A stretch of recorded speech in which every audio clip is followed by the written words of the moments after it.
ಅದರಿಂದ ನಾವು ಒಂದು ಟಾನಿಕ್ ಮಾಡಿಸಿದ್ವಿ. ಆ ಟಾನಿಕ್ ಹೊಡೆದ ಮೇಲೆ ನೋಡಿ ಈ ತರ ಹೂ ಬಂದಿದೆ, ಕಾಯಿಗಳು ತುಂಬಾ ಚೆನ್ನಾಗಿ ಕಟ್ಟಿದೆ. ನಮಸ್ಕಾರ ನನ್ನ ವೀಕ್ಷಕರ, ಮತ್ತೊಮ್ಮೆ ನಿಮ್ಮೆಲ್ಲರಿಗೂ ನೈಸರ್ಗಿಕ ಬದುಕು ಚಾನೆಲ್ಗೆ ಸ್ವಾಗತ ಸುಸ್ವಾಗತ.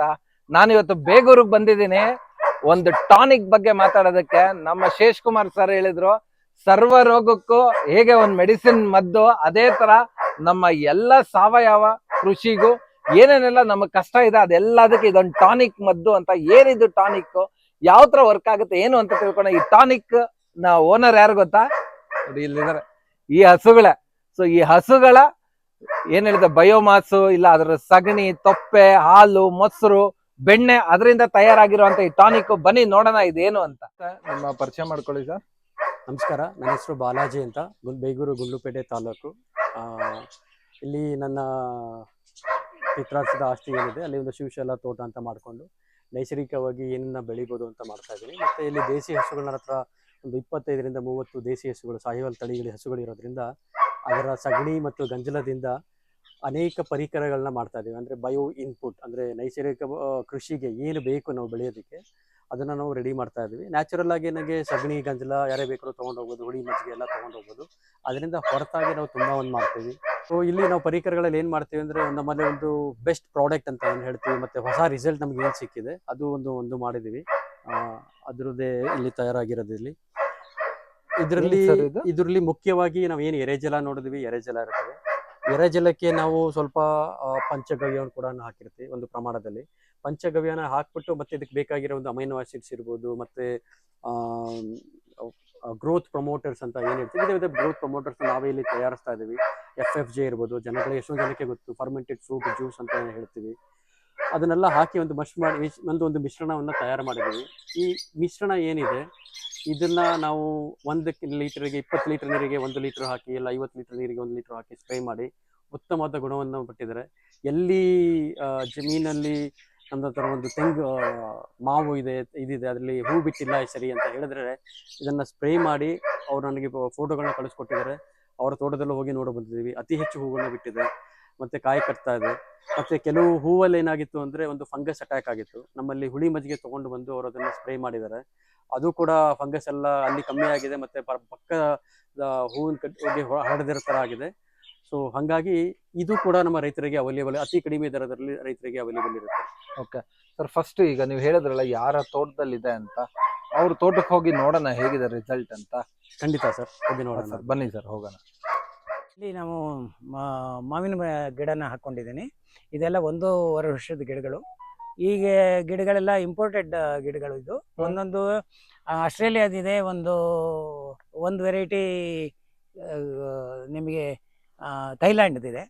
ಆಸ್ಟ್ರೇಲಿಯಾದು E2R2 ಅಂತ ಅಂದ್ಬಿಟ್ಟು ಒಂದು ಮ್ಯಾಂಗೋ, ಅದು ಒಳ್ಳೆ ಸೇಬು ಹಣ್ಣು ತರ ಬರ್ತದೆ ನಿಮಗೆ. ಸೊ ಇನ್ನೊಂದು ಥೈಲ್ಯಾಂಡ್ ವೆರೈಟಿ, ಅದು ಅಷ್ಟೇ ಬಹಳ ಸ್ವೀಟ್ ಆಗಿರ್ತದೆ, ಕೀಪಿಂಗ್ ಕ್ವಾಲಿಟಿ ಬಹಳ ಚೆನ್ನಾಗಿರ್ತದೆ. ನೋಡಿ ಇದರಲ್ಲಿ ನನಗೆ ಹೂ ಬಂದಿರಲಿಲ್ಲ, ಅದಕ್ಕೋಸ್ಕರ ನಮ್ಮ ಬಾಲಾಜಿ ಅಂತ ಒಬ್ಬರು ನಮ್ಮ ಸ್ನೇಹಿತರಿದ್ದಾರೆ ಇಲ್ಲಿ ನಮ್ಮ ಬೇಗೂರಿನಲ್ಲಿ. ಅವರ ಒಂದು ಕೆಲವು ಪದಾರ್ಥಗಳನ್ನು ತಯಾರಿಸ್ತಾರೆ, ಅದರಿಂದ ನಾವು ಒಂದು ಟಾನಿಕ್ ಮಾಡಿಸಿದ್ವಿ. ಆ ಟಾನಿಕ್ ಹೊಡೆದ ಮೇಲೆ ನೋಡಿ ಈ ಥರ ಹೂ ಬಂದಿದೆ, ಕಾಯಿಗಳು ತುಂಬ ಚೆನ್ನಾಗಿ ಕಟ್ಟಿದೆ. ಎಲ್ಲರೂ ಯೂಸ್ ಮಾಡ್ಬೋದು. ಯಾರ ಹತ್ರ ಹೂ ಬಂದಿಲ್ಲ, ಅದು ನಿಂತು ಹೋಗ್ತಾ ಇದೆ ಹೂ ಅಂತಂದಾಗ ಇದನ್ನ ಯೂಸ್ ಮಾಡೋದು, ಟಾನಿಕ್ ಯೂಸ್ ಮಾಡೋದ್ರಿಂದ ನಿಮಗೆ ಒಳ್ಳೆ ಹೂಗಳು ಸಿಗ್ತವೆ. ಹಣ್ಣು ಚೆನ್ನಾಗಿ ಆಗ್ತದೆ. ಇದನ್ನ 2 ಸರಿ ಸ್ಪ್ರೇ ಮಾಡಬೇಕು ಇನ್ ಬಿಟ್ವೀನ್ 1 ವೀಕ್ ಟೈಮ್ನಲ್ಲಿ. ಈಗ ಸೋಮವಾರ ಮಾಡಿದ್ರೆ ನೆಕ್ಸ್ಟ್ ಸೋಮವಾರ ಒಂದ್ಸರಿ ಮಾಡಬೇಕಾಗುತ್ತೆ. ಸೊ ಅದರಲ್ಲಿ 2 ಗ್ರೇಡ್ ಕೊಡ್ತೇವೆ. ಒಂದು ಹೈ ಆಗಿರುತ್ತೆ, ಇನ್ನೊಂದು ಸ್ವಲ್ಪ ಕಮ್ಮಿ ಸ್ಟ್ರಾಂಗ್ ಆಗಿರುತ್ತೆ. ಹೌದು, ಅದನ್ನ ಒಂದೇ ಗಿಡದಲ್ಲ, ಪ್ರತಿಯೊಂದು ಗಿಡದಲ್ಲೂ ಹೂ ಬಂದಿದೆ. ಈಗ ಕೆಲವು ಹೂನ ಬರಲಿಲ್ಲ ಅಂದ್ರೂ ಅದ್ರಲ್ಲಿ ಈಗ ಚಿಕ್ಕ ಸಣ್ಣದಾಗಿ ಶುರು ಆಗ್ತಾ ಇದೆ. ಹೌದು. ಸೊ ನಮ್ಮಲ್ಲಿ ಲೈವ್ ಆಗಿ ನೋಡ್ಬೋದು ನೀವು ಅದ್ರದ್ದು ಎಫೆಕ್ಟು. ಸೊ ನಾವು ಇಲ್ಲಿ ಪೂರ್ತಿ ನೈಸರ್ಗಿಕವಾಗಿ ಕೆಲಸ ಮಾಡ್ತಾ ಇದ್ದೀವಿ. ಇಲ್ಲಿ ಇದ್ರ ಜೊತೆಗೆ ಸೇಬು ಇದೆ ನನ್ನ ಹತ್ರ. ಸೇಬು ಈಗಾಗಲೇ ನಾವು ಒಂದು 100 ಸೇಬು ತಿಂದಾಯ್ತು. ಈಗ ಮತ್ತೆ ಹೂ ಬಿಡ್ತಾ ಇದೆ. You can see the flowers also. So ಒಳ್ಳೆ ಹೂ ಬರ್ತದೆ, ಒಳ್ಳೆ ಹಣ್ಣು ಬರ್ತಾ ಇದೆ. ಗಿಡಗಳೆಲ್ಲ ಹೆಲ್ತಿ ಆಗಿರ್ತದೆ, ರೋಗಗಳಿಲ್ಲ. ರೋಗ ಇಲ್ಲದೆ ಬರ್ತಾ ಇದೆ. ರೋಗ ಇಲ್ಲದೆ ನೀವು ಕಾಪಾಡ್ಕೋಬಹುದು. ಯಾವ ಸ್ಪ್ರೇನು ಮಾಡಬೇಕಾಗಿಲ್ಲ. ಇದು ನೋಡಿ, ಇದು ಈಗ ಶುರು ಆಯ್ತು ಮತ್ತೆ. ಹೂವ ಒಂದೂ ಇರ್ಲಿಲ್ಲ. ಈಗ ನೋಡಿ ಆಗಲೇ 2 ಮಂಜರಿ ಬಂದಿದೆ. ಹೌದು, 2 ಅದಕ್ಕೆ ಆ, ನಮ್ಮ ಹೇಳ್ತೀವಿ ನವಿಲ್ಗರಿ ಅಂತ ಹೇಳ್ತೀವಿ. ನವಿಲ್ಗರಿ ಅಂತೀವಿ. ಚೆನ್ನಾಗಿದೆ ಸರ್ ಪದ ಒಂಥರ. ಹೌದು, ಇದೊಂಥರ ಅದು ನವಿಲ್ಗರಿ ತರ ಒಂಥರ ಹೆಮ್ಮೆ ಅದಕ್ಕೆ. ಹೆಮ್ಮೆ ಅದು ಪುಕ್ಕ ನವಿಲ್ಗರಿ ಎತ್ಕೊಂಡಿರಂಗೆ. ಪುಕ್ಕ ಎತ್ಕೊಂಡು ನಿಂತಿರುತ್ತೆ. ಹೌದು. ಆಗತ್ತೆ ಇದು ಇವಾಗ ಬರಬಹುದು. ಹಾ. ಯಾಕೆಂದ್ರೆ ತುಂಬಾ ಲೇಟ್ ಆಯ್ತು, ಇವಾಗ ಬರ್ತಾ ಇಲ್ವೋ ಗೊತ್ತಿಲ್ಲ. ಇನ್ನೇನು ಇದು ಬಂದ್ರೆ 15 ಒಳಗಡೆ ಬರ್ಬೇಕು. ಇದು ಬಂದ್ರೆ ಇಲ್ಲ ಅಂದ್ರೆ ಈ ಸೀಸನ್ ಸೀಸನ್ ಬರಲ್ಲ. ನೋಡಿ ಇದು ಬರ್ಲಿಲ್ಲ, ಇದು ಪೂರ್ತಿ ಎಲೆಗಳು ಬಂತು.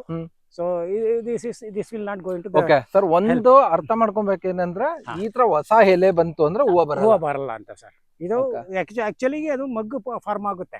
ನಿಮಗೆ ತೋರಿಸ್ತೀನಿ ನೋಡಿ, ಇಲ್ಲಿದೆ. ಇಲ್ಲಿದೆ, ಕಾಣ್ತಾ ಇದೆ. ಇಲ್ಲಿದೆ ಅಲ್ವಾ, ನೋಡಿ ಈ ತರ ಆಗತ್ತೆ. ಹೌದು, ಅದರಲ್ಲಿ ಹೂ ಬರ್ಬೋದು, ಎಲೆನೂ ಬರ್ಬೋದು. ಬರ್ಬೋದು. ಇದರಲ್ಲಿ ಹೂ ಬರ್ತದೆ. ಇದರಲ್ಲಿ ಓಕೆ. ಈ ತರದ್ರಲ್ಲಿ ಹಾ. ನೋಡಿ ಈ ತರ ಬಂದಾಗ ಬರಲ್ಲ. ನೋಡಿ ಈ ತರ ಬಂದಾಗ ಬರಲ್ಲ, ಈ ತರ ಬಂದಾಗ ಬರಲ್ಲ, ಎಲೆಗಳೇ ಬರೋದು. ಓಕೆ, ಅದು ಡಿಫರೆನ್ಸ್. ನೀವು ಯು ಕ್ಯಾನ್ ಸಿ ದಟ್ ನಮ್ಮ ಸೇಬ್ ಇರೋದು ನೋಡಬಹುದು. ಸೇಬು ಹಾ ಸರ್, ಸಾಕಾಗಿ ಬಂದಿದೆ ಸರ್. ಸೊ ಇದು ಈಗ ಬಂದಿರೋದು ಹೌದು. ಒಂದು 100 ಗ್ರಾಮ್ ಅಷ್ಟು ಆಗತ್ತೆ ಸರ್. ಹ್ಮ್. ಸೊ ನೋಡಿ ಈ ತರ ಬರ್ತದೆ. ನಾವು ಹೌದು. ಸೇಬ್ ಒಂದಷ್ಟು ತಿಂದಿದ್ದೀವಿ ನಾವು. ಬಹಳ ಸ್ವೀಟ್ ಆಗಿರ್ತದೆ, ತುಂಬಾ ರುಚಿಯಾಗಿರ್ತದೆ, ತಿನ್ಲಿಕ್ಕೆ ಚೆನ್ನಾಗಿರ್ತದೆ. 1-1.5-2 ತಿಂಗಳೊಳಗಡೆ ಸೇಬ್ ಬರ್ತದೆ. ಸೊ ನಮಗೆ ಬೇಕು ಅಂತ ನಾವು ಹಾಕೊಂಡಿದೀವಿ. ಚೆನ್ನಾಗಿದೆ ಸರ್, ಒಳ್ಳೆದು. ಬಹಳ ಚೆನ್ನಾಗಿದೆ. ಇನ್ನು ಮುಂದಕ್ಕೆ ನೋಡೋಣ. ಇದು ಆಕ್ಚುಲಿ 1 ವರ್ಷ 6 ತಿಂಗಳಾಯ್ತು ಓಕೆ. ನೆಟ್ಟು ಗಿಡಗಳನ್ನ. ಇಲ್ಲಿರೋ ಗಿಡಗಳೆಲ್ಲ ಅಷ್ಟೇನೆ, ಈಗ ಎಲ್ಲ ಒಂದು 18 ಮಂತ್ಸ್ ಓಲ್ಡ್. ಈಗಾಗಲೇ ನೋಡಿ ನಿಮ್ಗೆ ಇಷ್ಟೊಂದು ಹೂ ಬರ್ತದೆ. Super sir. ಸರ್, ಈಗ ನೀವೇ ನೋಡ್ಕೊಂಡು ಬಂದ್ರಿ ನಮ್ಮ ಶೇಷ್ ಕುಮಾರ್ ಅವರ ಜಮೀನಿನಲ್ಲಿ ಮಾವು ತುಂಬ ಚೆನ್ನಾಗಿ ಹೂ ಬಿಟ್ಟಿದೆ, ಮತ್ತು ಅವ್ರದ್ದು ಆ್ಯಪಲ್ ಗಿಡಗಳು ಕೂಡ ಹೂ ಬಿಡೋದಕ್ಕೆ ಶುರುವಾಗಿದೆ. ಸೊ ಇದರದ್ದು ರಿಸಲ್ಟು ನಮಗೆ ಅವರಿಂದ ಬಂತು. ಕೆಲವು ಮಾರ್ಪಾಟುಗಳು ಅವರ ಡೈರೆಕ್ಷನಿಂದ ಕೂಡ ಒಂದು ಮಾರ್ಪಾಟುಗಳನ್ನ ಮಾಡಿದ್ದೀವಿ. ಮಾರ್ಪಾಟುಗಳಂದರೆ ಏನಿಲ್ಲ, ಇದು ಎಷ್ಟು ಪರ್ಸೆಂಟಲ್ಲಿ ಹಾಕ್ಬೋದು, ಮೆಣಸಿ ಗಿಡಕ್ಕೆ ಎಷ್ಟು ಹಾಕಬೇಕು, ಯಾವ ಥರ ಕಾನ್ಸಂಟ್ರೇಷನ್ ಇರಬೇಕು, ಅಥವಾ ಹೂ ಬಿಡುತ್ತಾ ಇರೋದಕ್ಕೆ ಅದಕ್ಕೆ ಬೇಕು, ಹೊಸ ಗಿಡಕ್ಕೆ ರೂಟ್ ಪ್ರಮೋಟರ್, ಗ್ರೋತ್ ಪ್ರಮೋಟರ್ ಬೇಕಾದಾಗ ಏನು ಮಾಡಬೇಕು, ಹೂ ಬಂದಾಗ ಯಾವ ರೀತಿ ಹಾಕಬೇಕು, ಈ ಮಾಹಿತಿಗಳು ಅವರು ತುಂಬ ಹಿರಿಯರು ಮತ್ತು ತುಂಬ ಅನುಭವಿಗಳು ಕೂಡ. ಸೊ ಅವರ ಒಂದು ಅಡ್ವೈಸಿಂದ ನಾವು ಹೊಸ ಥರದ ಈ ಪ್ರಾಡಕ್ಟನ್ನು ಮಾಡ್ತಾ ಇದ್ದೀವಿ. ಈ ಪ್ರಾಡಕ್ಟನ್ನು ನಾವು ರೈತರಿಗೆ ನಾವು 250ರಿಂದ 300 ರೂಪಾಯಿಗೆ ಮಾಡ್ತಾ ಇದ್ದೀವಿ. ಈ ವಾಹಿನಿಯಿಂದ ಮತ್ತು ನಮ್ಮ ಗುಂಡ್ಲುಪೇಟೆ ಚಾಮರಾಜನಗರ ಡಿಸ್ಟ್ರಿಕ್ಟ್ ಎಲ್ಲ ರೈತರು, BRC ರೈತರುಗಳಿಗೆ ನಾವು 200 ರೂಪಾಯಿ ಲೀಟ್ರಿಗೆ ಕೊಡ್ತಾ ಇದ್ದೀವಿ. ಯಾರು ಬೇಕಾದ್ರೂ ನಮ್ಮನ್ನು ಸಂಪರ್ಕಿಸಬಹುದು. ಇನ್ನು ಮುಂದಿನ ಗಿಡದ ಇದನ್ನು ಹೆಚ್ಚು ಪ್ರಮಾಣದಲ್ಲಿ ತಯಾರಿಸಿ ಹೆಚ್ಚು ರೈತರಿಗೆ ತಲುಪಿಸಬೇಕಾಗಿರೋದು ಒಂದು ಮುಖ್ಯ ಉದ್ದೇಶ ಆಗಿದೆ. ಓಕೆ ಸರ್, ಇದು ನೀವು ಇಷ್ಟೊತ್ತು ಇದರದ್ದು ರಿಸಲ್ಟ್ ನೋಡ್ದೋ ನಾವು. ಓಕೆ ಸರ್, ಇಷ್ಟೊತ್ತು ನಾವು ಇದರದ್ದು ರಿಸಲ್ಟ್ ನೋಡ್ದೋ, ಇದು ಯಾವ ತರ ವರ್ಕ್ ಆಗ್ತಾ ಇದೆ ಅಂತ ಶೇಷ್ ಕುಮಾರ್ ಸಾರು ಡೀಟೇಲ್ ಆಗಿ ಹೇಳಿದ್ರು. ಓಕೆ, ಪ್ಲಸ್ ನಾವು ಕೂಡ ನೋಡ್ದೋ ಇದ್ರೊಳಗಡೆ ಏನೇನೆಲ್ಲ ಇದೆ. ಯಾಕೆ ಗೊತ್ತಾ ಸರ್, ನಾನು ಏನಕ್ಕೆ ಇದು ಕೇಳ್ತಾ ಇದ್ದೀನಿ ಅಂದ್ರೆ, ನಮ್ಮ ಚಾನೆಲ್ ಮುಖಾಂತರ ನಾವಂತೂ ಇಲ್ಲಿವರೆಗೂ ಯಾವತ್ತು 0.001% ಕೂಡ ಕೆಮಿಕಲ್ ಪ್ರಮೋಟ್ ಮಾಡಿಲ್ಲ ಸರ್. ಓಕೆ, ಸೊ ಜನಕ್ಕೆ ಇದು ನೋಡಿದ ತಕ್ಷಣ ಇದೊಂದು ಏನೋ ಕೆಮಿಕಲ್ ಅಂತ ಅನ್ಸ್ಬಾರ್ದು. ಸೊ ನನಗ್ ಗೊತ್ತಿದೆ ನೀವ್ ಏನೇನ್ ಹಾಕಿದೀರಾ ಅಂತ. ಸೊ ನಿಮ್ ಬಾಯಿಂದ ಜಸ್ಟ್ ಡೀಟೇಲ್ ಆಗಿಲ್ಲ ಅಂದ್ರು, ಸೊ ಏನೇನೆಲ್ಲ ಮೇನ್ ಇಂಗ್ರೀಡಿಯೆಂಟ್ಸ್ ಅಂತ ಹೇಳ್ಬೋದಾ? ಖಂಡಿತ ಹೇಳ್ಬೋದು ಸರ್. ಸೊ ಇದರಲ್ಲಿ ಮುಖ್ಯವಾಗಿ ನಮ್ಮ ಹತ್ರ ಎರೆಜಲ ಇರುತ್ತೆ, ವಿಚ್ ಇಸ್ ದ ಬೇಸ್. ಅದು ಎರೆಜಲ ಮುಖ್ಯವಾಗಿ ಹೆಚ್ಚಾಗಿ ಎರೆಜಲ ಇರುತ್ತೆ. ಮತ್ತೆ ನಾವು ನಮ್ಮ ದೇಸಿ ಹಸುಗಳಲ್ಲೇ ತಯಾರಿಸುವಂತ ಪಂಚಗವ್ಯದ ಒಂದು ಮಿಕ್ಸ್ ಇರುತ್ತೆ. ಪಂಚಗವ್ಯಕ್ಕೆ ನಾವು ದೇಸಿ ಹಸುವಿನ ಹಾಲು, ಮೊಸರು, ತುಪ್ಪ ಮತ್ತು ಸಗಣಿ, ಗಂಜಲ ಹಾಕ್ತೀವಿ. ಮತ್ತು ಇನ್ನೂ ಹೆಚ್ಚಾಗಿ ಆಗಬೇಕು ಅಂತ ಅದಕ್ಕೆ ಬಾಳೆಹಣ್ಣು, ಎಳ್ನೀರು, ಬೆಲ್ಲ ಕೂಡ ಹಾಕಿ ಮಾಡ್ತೀವಿ. ಅದು ಪಂಚಗವ್ಯ ಅಂತ ಕರೆದ್ರೂ ಕೂಡ ಅದು ಅಷ್ಟಗವ್ಯ ಆಗಿರುತ್ತೆ. 8 ಪದಾರ್ಥಗಳು ಹಾಕಿರ್ತೀವಿ. ಯಾವುದೇ ಥರವಾದ ಕೆಮಿಕಲ್ ಆಗಿರ್ಬೋದು ಅಥವಾ ಪೆಸ್ಟಿಸೈಡ್ಸ್ ಆಗಿ ಇದಕ್ಕೆ ಹಾಕಿರೋದಿಲ್ಲ. ಸೊ ಪಂಚಗವ್ಯ ಆಯಿತು, ಎರೆಜಲ ಆಯಿತು, ಮತ್ತು ನಾವು ಫರ್ಮೆಂಟೆಡ್ ಫ್ರೂಟ್ ಜ್ಯೂಸ್ ಅಂತ ಬರಿತೀವಿ. ಅದು ಗ್ರೋತ್ ಪ್ರಮೋಟರ್. ಅಂದರೆ ನಾವು ಈಗ ಈ ಒಂದು ದಿನಗಳಲ್ಲಿ ಒಂದು ಪರಂಗಿ ಹಣ್ಣಿನಿಂದ ಒಂದು ಫರ್ಮೆಂಟೆಡ್ ಜ್ಯೂಸನ್ನು ಮಾಡಿದ್ದೀವಿ. ಸೊ ಅದನ್ನು ಸ್ವಲ್ಪ ಪ್ರಮಾಣದಲ್ಲಿ ಹಾಕ್ತೀವಿ. ಮತ್ತು ಸ್ವಲ್ಪ ಚೇಂಜಸ್ ಕೂಡ ನಾವು ಮಾಡಿ ಕೊಡ್ತೀವಿ. ಇದಕ್ಕೆ ಅಮಿನೋ ಆ್ಯಸಿಡ್ ಬೇಕು ಅಂತ ಹೇಳಿದ್ರೆ ಫಿಶ್ ಅಮಿನೋ ಆ್ಯಸಿಡ್ ನಮ್ಮಲ್ಲೇ ತಯಾರಾಗುತ್ತೆ. ಒಂದು ಸಣ್ಣ ಪ್ರಮಾಣದಲ್ಲಿ ಅಮಿನೋ ಆ್ಯಸಿಡ್ ಕೂಡ ಹಾಕಿರ್ತೀವಿ. ಯಾವ ಹಂತದಲ್ಲಿ ಗಿಡಕ್ಕೆ ಏನು ಬೇಕು, ನನಗೆ ಒಬ್ಬ ರೈತ ಬಂದಂಗೆ ಮೆಣಸಿಗೆ ಬೇಕು ಅಥವಾ ಅದಕ್ಕೆ ಸ್ವಲ್ಪ ಹುಳ ಕಮ್ಮಿ ಆಗೋದಕ್ಕೆ ಏನಾರು ಬೇಕು ಅಂದರೆ ಅವಾಗ ಸ್ವಲ್ಪ ಅದಕ್ಕೆ ಬೇವಿಗೆ ಸಂಬಂಧಪಟ್ಟದನ್ನು ಹಾಕಿ ಕೂಡ ರೈತರಿಗೆ ಕೊಡ್ತೀವಿ. ಸ್ವಲ್ಪ ಆ ಕಡೆ ಈ ಕಡೆ ಚೇಂಜಸ್ನ ಮಾಡ್ತೀವಿ, ಯಾವ ಬೆಳೆಗೆ ಹೇಗೆ ಕೊಡಬೇಕು ಅಂತ. ಆದರೆ ಒಂದು ಕಡಖಂಡಿತವಾಗಿ ನಾವು ಏನು ಹೇಳ್ತೀವಿ, ಇದರಲ್ಲಿ ಯಾವುದೇ ಥರವಾದ ಕೆಮಿಕಲ್ ಆಗಿರಲಿ ಅಥವಾ ಪೆಸ್ಟಿಸೈಡ್ ಆಗಿ ಇದರಲ್ಲಿ ಇರೋದಿಲ್ಲ. ನೇಚರಲ್ ಆಗಿ ನಾವು ಇದನ್ನು ಮಾಡಿ ರೈತರಿಗೆ ಕೊಡ್ತಾ ಇರ್ತೀವಿ. ಓ ಗ್ರೇಟ್ ಸರ್, ರಿಯಲಿ ನಾನು ಆ ರೀಸನ್ಗೆ ಸರ್ ಕೇಳಿದ್ದು. ಏನಕ್ಕೆ ಕೇಳಿದ್ದು ಅಂದ್ರೆ ಸರ್, ಈಗೆಲ್ಲ ಏನಾಗ್ಬಿಟ್ಟಿದೆ, ನಾವು ಕೆಮಿಕಲ್ ಫ್ರೀ ಅಂತ ಹೇಳಿ ಒಂದಷ್ಟು ಈ ಆರ್ಗ್ಯಾನಿಕ್ ಅಂತ ಒಂದು ಲೇಬಲ್ ಅಲ್ಲಿ ಒಂದಷ್ಟು ಜನ ಒಂದಷ್ಟು ದಂಧೆಗಳು ಸ್ಟಾರ್ಟ್ ಆಗ್ಬಿಟ್ಟಿದೆ. ಓಕೆ, ಇಲ್ಲ ಸೊ ನಾವು ನಿಮ್ಮ ಎಲ್ಲಾ ಹಸುಗಳು ನೋಡ್ದೋ. ಓಕೆ, ಮತ್ತೆ ಇಲ್ಲಿ ನೀವೇ ತೋರಿಸಿದ್ರಿ ಫ್ರೂಟ್ ಜ್ಯೂಸ್, ಫರ್ಮೆಂಟೆಡ್, ಮತ್ತೆ ನಿಮ್ಮ ಎರೆಜಲ ಪ್ರತಿಯೊಂದು ನೋಡಿದೀವಿ. ಸೊ ಅದೆಲ್ಲ ಸೇರಿ ಇವ್ರದ್ದು ಒಂದು ಫಾರ್ಮುಲಾ ತರ ಇದೊಂದು ರೆಡಿ ಮಾಡಿದ್ದಾರೆ. ಸೊ ಯಾರಿಗೆ ಬೇಕಿದ್ರು ಒಂದ್ ಬಾಟಲ್ 200 rupees ತಗೊಂಡು ನೀವು ಟ್ರೈ ಮಾಡ್ಬೋದು. ನಿಮ್ಗೆ ರಿಸಲ್ಟ್ ಬಂತು ಅಂದ್ರೆ ನೆಕ್ಸ್ಟ್ ತಗೊಂಡ್ಲಿ. 200 ರೂಪಾಯಿ ಇದೇನ 1000-2000 ರೂಪಾಯಿ ಬೆಲೆ ಅಲ್ಲ. ಓಕೆ, ಸೊ 200 ರೂಪಾಯಿ ಅಷ್ಟೇ. ಒಂದ್ಸತಿ ಟ್ರೈ ಮಾಡ್ಬೋದು. ನೋಡಿ, ಯೋಚನೆ ಮಾಡಿ, ಎಲ್ಲೆಲ್ಲ 200 ರೂಪಾಯಿ ಕಳಿತೀವಿ. ಓಕೆ, ಇದು ಯಾವ್ದೇ ರೀತಿ ಪ್ರಮೋಷನ್ ಅಲ್ಲ, ಏನು ಇಲ್ಲ. ಒಬ್ರು ಈ ತರ ರೈತರಿಗೆ ಹೆಲ್ಪ್ ಆಗ್ಲಿ ಅಂತ ಮಾಡ್ತಾ ಇದ್ದೀನಿ ಅಂದ್ರು. ಅದಲ್ದಿರ ನಮ್ಮ ಸಖತ್ ಸೊಪ್ಪು ಅಲ್ಲಿ ಶೇಷ್ ಕುಮಾರ್ ಸರ್ ಕೂಡ ಮಾಡಿ, ಅವರು ಕೂಡ ತುಂಬಾನೇ ಹಿರಿಯ ರೈತರು. ಅವರು ಕೂಡ ನನಗೆ ಸರ್ಟಿಫೈ ಮಾಡಿದ್ರು, ಸರ್ ಇಲ್ಲ ತುಂಬಾನೇ ಚೆನ್ನಾಗಿದೆ ಅಂತ. ಯಾಕೆ ಇದನ್ನೆಲ್ಲ ನಮ್ಮ ರೈತರ ಹತ್ರ ಹಂಚ್ಕೊಬಾರ್ದು ಅಂತ ನಾನು ಇವತ್ತು ಬೇಗೂರಿಗೆ ಬಂದಿದ್ದೆ.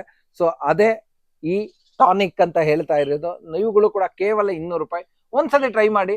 ವರ್ಕ್ ಆದ್ರೆ ಸಂತೋಷ, ವರ್ಕ್ ಆಗಿಲ್ಲ ಅಂದ್ರೆ 200 rupees. ಬಟ್ ಸಾರ್ ಹೇಳಿದಂಗೆ ಖಂಡಿತ ಆಗುತ್ತೆ. ಯಾಕಂದ್ರೆ ಶೇಷ್ ಕುಮಾರ್ ಸರ್ ಆಲ್ರೆಡಿ ಟ್ರೈ ಮಾಡಿದ್ರೆ. ಬಟ್ ನಿಮ್ಗೂ ಒಂದ್ಸತಿ ಟ್ರೈ ಮಾಡಿ. 200 rupees ಅಲ್ಲಿ ನಾವೇನು ಕಳ್ಕೊಳಲ್ಲ. ಸೊ ಇಷ್ಟ ಹೇಳ್ತಾ ಈ ವಿಡಿಯೋ ಮುಗಿಸ್ತಾ ಇದ್ದೀನಿ. ಸೊ ಇದು 250 ರೂಪಾಯಿ ಆಕ್ಚುಲಿ ಇವ್ರು ಮಾಡ್ತಾ ಇರೋದು.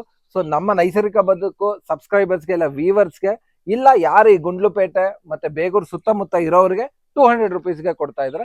ಸೊ ನೀವು ಬೇಕಿದ್ರೆ ಸರ್ನ ಕಾಂಟ್ಯಾಕ್ಟ್ ಮಾಡಿ. ಅವ್ರ ಕಾಂಟ್ಯಾಕ್ಟ್ ನಂಬರ್ ಕೆಳಗಡೆ ಬರ್ತಾ ಇರುತ್ತೆ, ಮತ್ತೆ ಡಿಸ್ಕ್ರಿಪ್ಷನ್ ಬಾಕ್ಸ್ ಅಲ್ಲಿ ಇರುತ್ತೆ. ಇಷ್ಟ ಹೇಳ್ತಾ ವಿಡಿಯೋ ಮುಗಿಸ್ತಾನೆ. ಮತ್ತೆ ಯಾರ್ಯಾರೆಲ್ಲ ಚಾನೆಲ್ನ ಹೊಸದಾಗಿ ನೋಡ್ತಾ ಇದ್ರ, ಮತ್ತೆ ಯಾರ್ಯಾರೆಲ್ಲ ಸಬ್ಸ್ಕ್ರೈಬ್ ಮಾಡಿಲ್ಲ, ದಯವಿಟ್ಟು ಸಬ್ಸ್ಕ್ರೈಬ್ ಮಾಡಿ ಅಂತ ಹೇಳ್ತಾ ನಿಮ್ಮೆಲ್ಲರಿಗೂ ಮತ್ತೊಮ್ಮೆ ನೈಸರ್ಗಿಕ ಬದುಕು ಚಾನೆಲ್ ಇಂದ ಹೃದಯಪೂರ್ವಕ ವಂದನೆಗಳು, ಧನ್ಯವಾದಗಳು, ಶುಭ ದಿನ.